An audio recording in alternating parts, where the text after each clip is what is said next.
the Windsor Arena. Why are you against what's going on? You just said you're a big basketball fan, and Reno Borland has got this big plan. And why don't you support that whole thing? You guys just filed it. How do you know I'm against it? Well, I'm just saying the word was that it was voted for file. Well, File, that means have a nice day. It's not well, coming back. last time I checked, that's an in-camera meeting. So I think it's interesting how details from an in-camera meeting are leaked to the media potentially. I'm not media. I just work at the college. Right. I don't, that's the thing. When you're talking about in-camera stuff, and then you see something popping up on the front page of the Windsor Star, as a counselor, you always scratch your head and go, I wonder how that happened. I don't know. So that's always questions I ask. But listen, the Windsor Arena is a 100-year-old building. The building hasn't been open, I think, in 10 years almost. Yep. The last time I heard and saw the report, it's essentially rotting inside out. The amount of money that would need to be spent to bring that up to some level of standard, we're talking about tens of millions of dollars capital.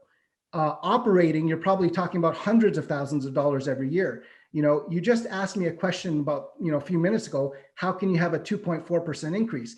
If council decides to take this on, you better be prepared for a 15% increase, because where's this money going to come from, right? So if we're going to go into partnership with anybody, they better have the financial wherewithal to take on that burden, because I will not support the taxpayer shouldering that burden 100%.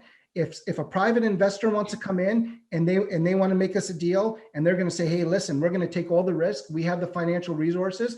Will you give us the building for $1? Then we could have a discussion. But until that happens, I think we have to decide, look at other options and move on. So what's the other option? We're going to knock it down, a heritage site, all the stuff. Can we knock it down and put something up there?